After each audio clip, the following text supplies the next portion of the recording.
Hello, friends. Welcome back to Mr. Kennelly's desktop.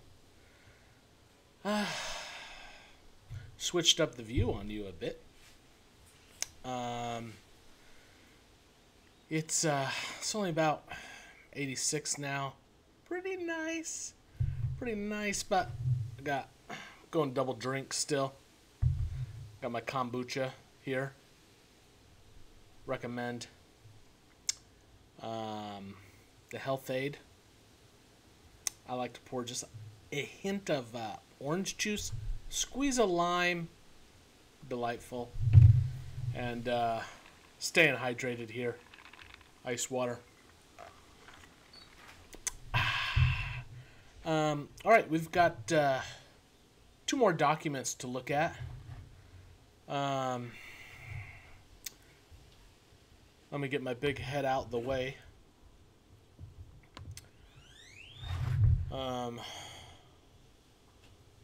This is my brother-in-law's looking. What are you looking for, Matt?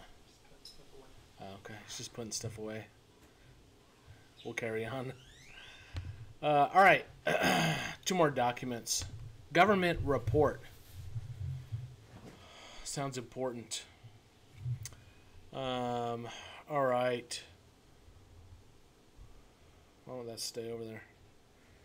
All right, so this is 1936. Look who it's addressed to. The president. Anybody know who the president is right now? No, I mean, not right now, but at this time period, 1936. FDR. So this is a real legit. All right.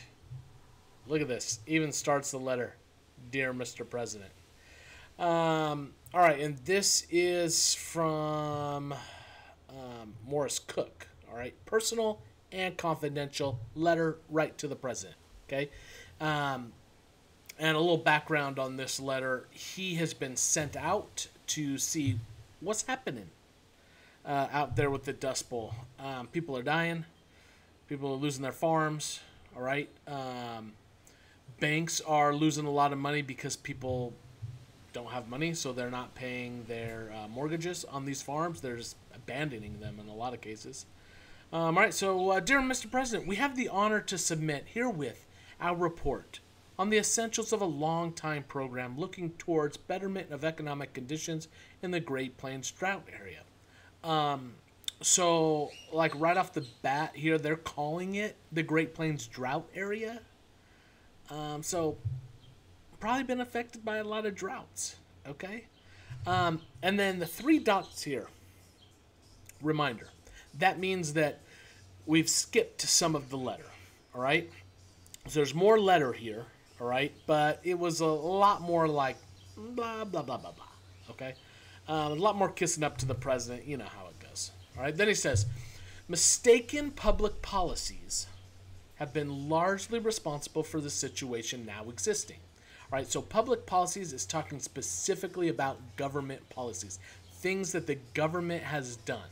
So he is blaming the Dust Bowl on government policies. All right, he says that that responsibility must be liquidated by new policies. So he's saying, look, we got to change it up. We got to do. All right, we got to do things differently. We got to get a new plan. We got to pass some new laws. We got to have some different incentives for people.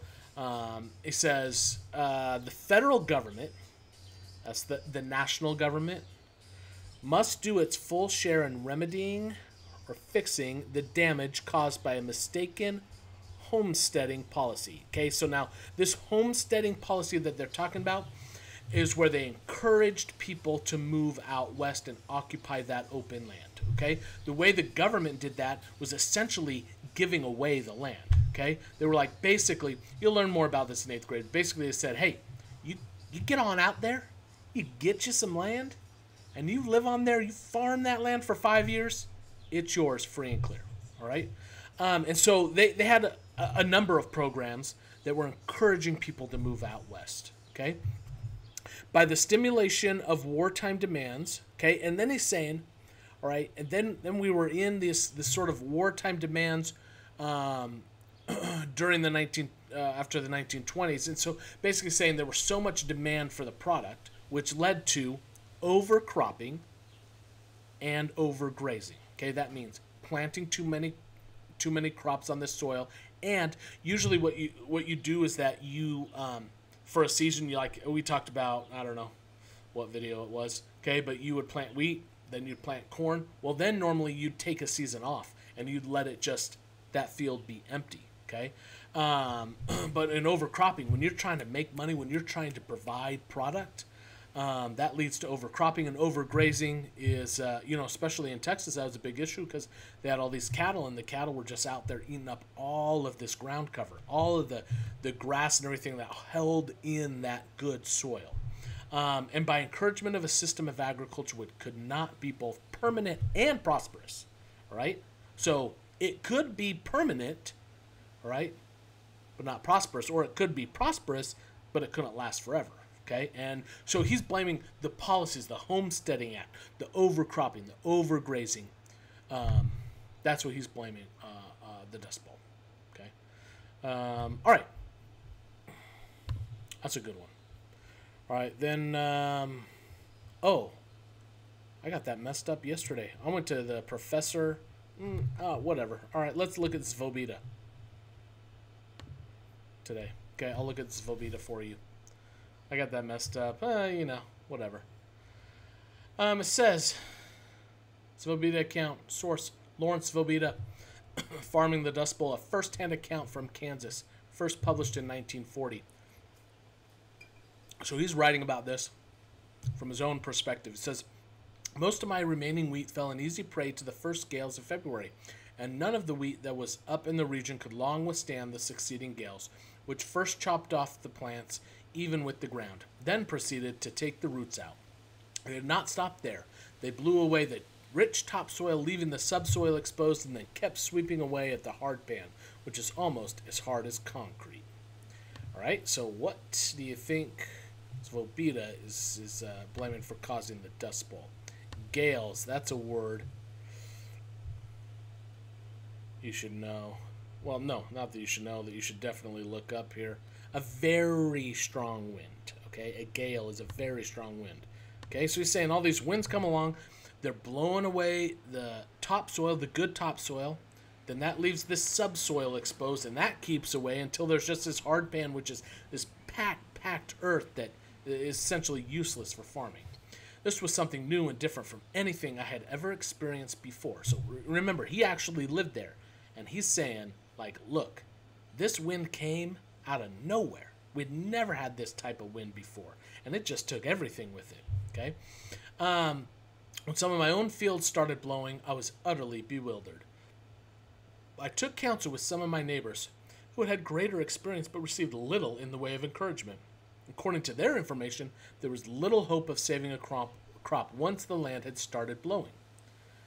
And the only known method of checking the movement of the soil was the practice of strip listing. This meant running deep parallel furrows 20 or 30 feet apart in an east and west direction across the path of the prevailing winds. So that means digging these big old ditches which would sort of stop the dirt from blowing. This tends to check the force of the wind along the ground and allows the fine silt-like dust to fall into the open furrows. All right, so that's Svobita's account, okay? All right, so again, these documents are all posted with the. These documents are all posted with the discussion question. So today, again, it's the same question. Okay, now that you've looked at two more documents, okay, we've looked at two more documents. Now, what do you think are the most important causes of the Dust Bowl? What do you think? Right, and then. Next assignment tomorrow, Thursday's assignment is going to be to actually write a paragraph. So pick one of those things and to write about it. All right, so answer that discussion question. Give me some more good, solid sentences. Some good hypotheses. What do you think the main causes of the Dust Bowl? All right. Good luck.